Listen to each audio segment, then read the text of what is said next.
Hello all, welcome back to our channel. ఈరోజు మనం చేసుకోబోతున్న recipe అందరికీ చాలా ఇష్టమైన హోటల్ స్టైల్ బొంబాయి చట్నీ. దీనికోసం ఆనియన్స్, పొటాటో, చిల్లీస్ అలాగే కొత్తిమీర సన్నగా తరిగేసి పక్కన పెట్టేసుకోవాలన్నమాట. ఇప్పుడు ప్రొసీజర్లోకి వెళ్ళిపోదాం పదండి. ముందుగా ఒక ప్యాన్ పెట్టేసుకొని దాంట్లో కొద్దిగా ఆయిల్ వేసి ఆవాలు, జీలకర్ర వేసేసుకొని మంచిగా ఫ్రై చేసుకోవాలన్నమాట.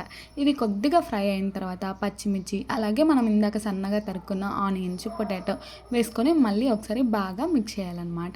ఈ విధంగా మంచిగా మిక్స్ చేస్తూ ఉండడం వల్ల మొత్తం ఫ్లేవర్ అనేది కర్రీకి పడుతుందన్నమాట. మనము ఇప్పుడే కొద్దిగా కొత్తిమీర వేసుకుంటే టేస్ట్ అనేది ఇంకా ఎన్హాన్స్ అవుతుంది, దాంట్లో ఉండేదంతా ఆ కర్రీలోకి వెళ్ళి. ఇప్పుడు ఇవి ఫాస్ట్గా ఉడకడానికి మనం తగినంత ఉప్పు వేసేసుకొని మంచిగా ఒకసారి మళ్ళీ అన్నీ కలిసేలాగా మిక్స్ చేసుకుంటామన్నమాట. ఇప్పుడు కర్రీలో కలర్ కోసం మనం మంచిగా పసుపు వేసేసుకొని మళ్ళీ ఒకసారి బాగా మిక్స్ చేసేసుకోవడమే.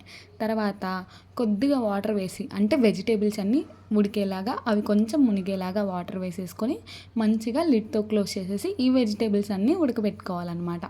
ఈ విధంగా ఉడికిన తర్వాత మనం నెక్స్ట్ ప్రొసీజర్ అనేది స్టార్ట్ చేస్తాం అన్నమాట. వీడియోలో చూపిస్తున్నట్టుగా ఈ విధంగా ప్రొసీజర్ అనేది ఫాలో అవ్వండి. ఈ వెజిటేబుల్స్ అన్నీ ఉడికే లోపల మనం శనగపిండి మిక్స్ అనేది తయారు చేసుకుందాం పట్టండి. నేను తీసుకున్న క్వాంటిటీకి 4 స్పూన్స్ శనగపిండి వేసేసి కొద్దిగా వాటర్ వేస్తూ ఈ విధంగా అంతా లంప్స్ లేకుండా బాగా మిక్స్ చేసుకోవాలన్నమాట. వీడియోలో చూపిస్తున్నట్టుగా మొత్తం మంచిగా ఒక్క లంపు కూడా లేకుండా నీట్గా కొద్దిగా వాటర్ వేసుకుంటూ మంచిగా మిక్స్ చేసుకోండి. టెక్స్చర్ అనేది ఫైనల్లో చూపిస్తున్నాను కదా, ఈ విధంగా ఉండాలన్నమాట, ఏ ఉండలు లేకుండా. అప్పుడే కర్రీ చాలా పర్ఫెక్ట్గా వస్తుందన్నమాట. ఇప్పుడు చూడండి, ఒకసారి లిడ్ ఓపెన్ చేసేస్తే మళ్ళీ ఒకసారి అన్నీ బాగా మిక్స్ చేసేసి అన్ని వెజిటేబుల్స్ ఉడికాయా లేదా చూసుకోండి. నేనైతే ఇక్కడ ఆలు చూస్తాను. ఆలు ఉడికిందంటే అన్నీ ఉడికినట్టే కదా. వెజిటేబుల్స్ అన్నీ ఉడికిపోయిన తర్వాత మనం ప్రిపేర్ చేసుకున్న శనగపిండి మిక్స్ని దీంట్లో వేసేసుకోండి.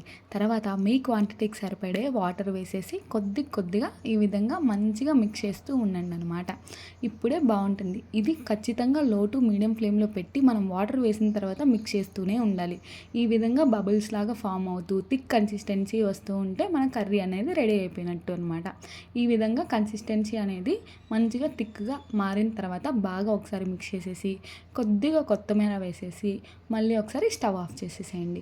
చాలా టేస్టీగా ఉంటుంది. ఒక 2 మినిట్స్ పాటు అలా వదిలేసి తినేస్తే ఇది పూరీలో కానీ ఇంకా మీకు ఏమన్నా మీ కాంబినేషన్లో నచ్చినట్లయితే వాటితో కూడా చాలా టేస్టీగా ఉంటుంది. నా ఫేవరెట్ కాంబినేషన్ అయితే పూరి బొంబాయి చట్నీ. దీన్నైతే ఎవ్వరు రీప్లేస్ చేయరు. చాలా టేస్టీగా ఉంటుంది. హోటల్ స్టైల్ వచ్చినట్టు. తప్పకుండా ట్రై చేసి ఎలా వచ్చిందో కామెంట్ చేయండి. చట్నీ పూరి కాంబినేషన్ సూపర్గా ఉంటుంది. మీరు కూడా ఒకసారి ఇలా ట్రై చేయండి. మేము చేసే వీడియోస్ మీకు యూస్ఫుల్ అవుతున్నట్టే సబ్స్క్రైబ్ చేయండి. అలాగే మీకు ఇంకా ఎలాంటి వీడియోస్ కావాలి, ఎలాంటి రెసిపీస్ కావాలో కమెంట్ చేయండి. Thank you.